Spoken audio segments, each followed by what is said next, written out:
Здравствуйте. На телеканале «Новый век» программа «Вызов 112». В студии Эльвира Фазлиева. И сегодня мы покажем водителя, который в сильно пьяном состоянии устроил крупную аварию на улице Адаратского. Сказал то, что я немножко выпил. Под немножко, конечно, так не въезжают, но я почему-то подумала, что он не только выпил. И как он сам объяснил произошедшее? Если честно, я вообще не понял, что произошло. Я не могу сказать. Покажем приговор женщине, второй раз попавшейся нетрезвой за рулем. Со двора выезжала, я увидела.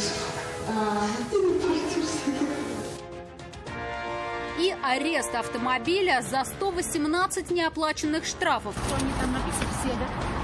Да, это все штрафы, которые на вас имеются. Почему владельцы копили долги? Это и не только. Прямо сейчас. Сильно нетрезвый водитель «Фиата Альбеа» протаранил стоящие на перекрестке улицы Адаратского и Читаева автомобили. Он на полной скорости врезался в Kia Sportage, после чего внедорожник, водитель которого, к слову, держала нажатой педаль тормоза, откинула вперед на Рено. Удар был очень сильный, о чем говорят повреждения автомобилей. Рамиль Шайдулин узнал, как все объяснил предполагаемый виновник. Мне плохо. Плохо, знаете почему? Потому что я ударился, видимо, головой. И ударная волна пришлась в позвоночник. У меня правая рука онемела, и болит справа. Спустя несколько часов к такому состоянию, видимо, добавилось и похмелье. Водитель «Фиата» не стал отказываться от прохождения экспресс-теста на алкоголь. Прибор показал 0,718 миллиграммов чистого алкоголя в литре выдыхаемого воздуха. Перед тем, как сесть за руль, мужчина выпил примерно полбутылки крепкого алкоголя. Может, чуть больше, хотя сам он уверял, что перед поездкой не пил. Вообще не пил. Вчера, может быть, пил. Но водителям протараненных им машин он говорил иное. Kia Sportage стояла на улице Адаратского в ожидании зеленого сигнала светофора. Перед внедорожником был Рено. Обоим водителям до дома оставались считанные метры. Девушка, водитель Kia, рассказывает, удар был очень сильный. Сама не пострадала только благодаря ремням безопасности. Водитель вышел, у него, видимо, шоковое состояние было. Он ходил здесь, он сначала не понимал, что произошло, а потом вроде бы как-то его начал, видимо, шок отпускать. Он вы, говорит, не пострадали. Я говорю, так сильно, конечно, нет, слава богу, но потом ему стало плохо. Видимо, его шок отпустил, а он, конечно, в лобовой, как я поняла, ударился, судя по его машине. Kia после удара сзади отбросила на впереди стоящую Рено. Ее водитель сразу понял истинную причину аварии. Если бы не его внимательность, водитель «Фиата», вероятно, скрылся бы с места происшествия. Пьяный же был, неадекватный. Прям сразу видно было, что пьяный? Хотел уйти. Хотел в ту сторону пойти. Задержать пришлось.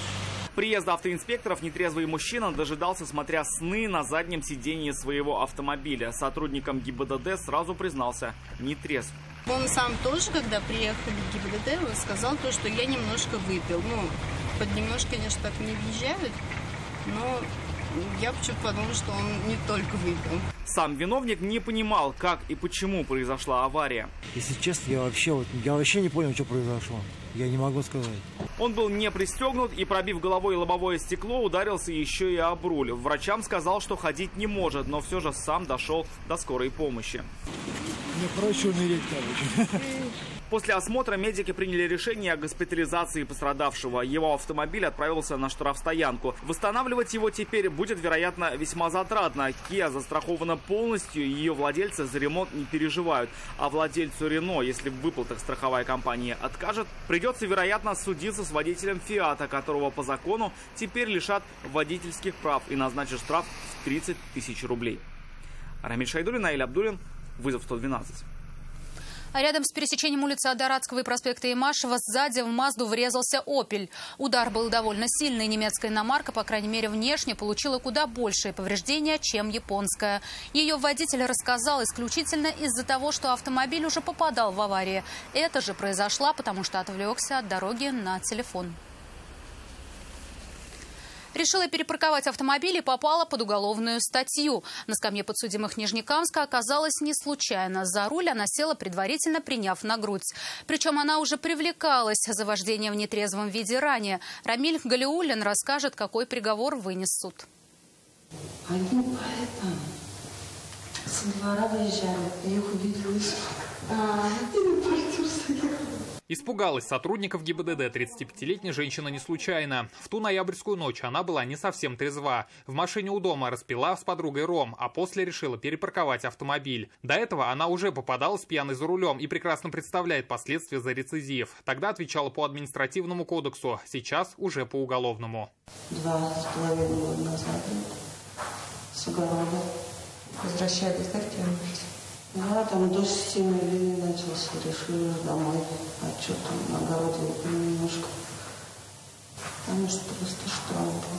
Процесс проходил в особом режиме. Свою вину она признала полностью. В материалах дела фигурируют итоги медосвидетельствования, которые доказывают виновность подсудимой – 0,19 промилле. Законодательство за повторное управление транспортным средством в состоянии алкогольной опьянения ужесточается.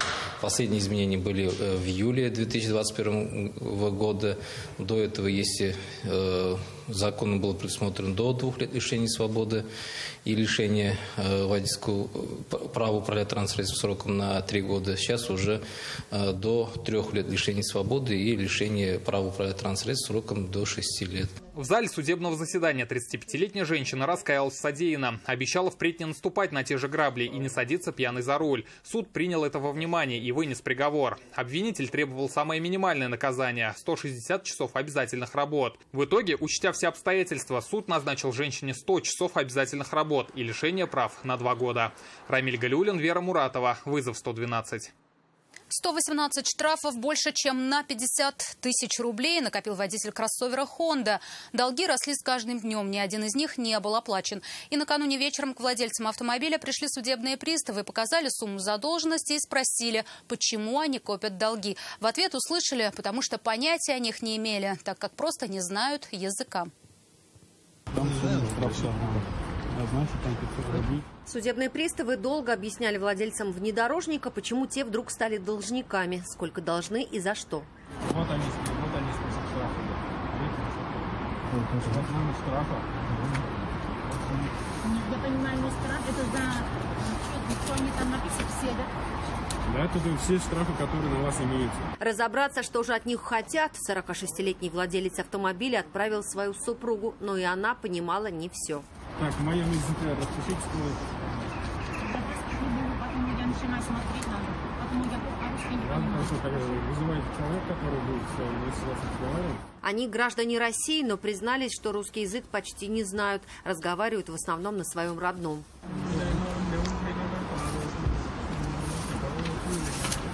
В конечном итоге им пришлось признать все 118 наложенных штрафов на сумму больше, чем 50 тысяч рублей.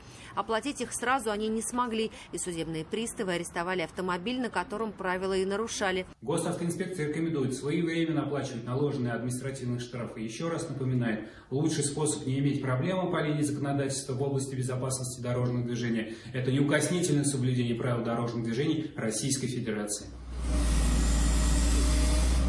Если в ближайшее время долги они не погасят, то машину приставы продадут, заплатят все штрафы, а оставшуюся сумму отдадут уже бывшим автовладельцам. Юлия Гоголева, Константин Бушуев, вызов 112. В Челнах полицейские выявили незаконный горный клуб. Он располагался в подвале спа-салона. Там было все для любителей азартных игр на деньги. В ходе проведенных сотрудниками подразделения экономической безопасности мероприятий незаконная горная деятельность ликвидирована. В ходе осмотра места происшествия в игровом салоне изъяты системные блоки, мониторы, сотовый телефон и денежные средства. В настоящее время проводятся оперативно-розыскные мероприятия, направленные на установление всех лиц, причастных к организации незаконной деятельности игрового салона. На основании собранных сотрудниками полиции доказательств Следственный комитет возбудил уголовное дело по статье «Незаконная организация и проведение азартных игр». Она предусматривает до 4 лет лишения свободы. Это все, о чем мы успели вам рассказать. Обо всех происшествиях вы можете сообщать нам по телефону 570 50 50 или на мобильный 8 98 69 112 112. Также мы доступны и в социальных сетях. Присылайте видео, снятое вами. В студии была Эльвира Фазлиева. До встречи и не бросайте вызов судьбе. Вдруг она его примет.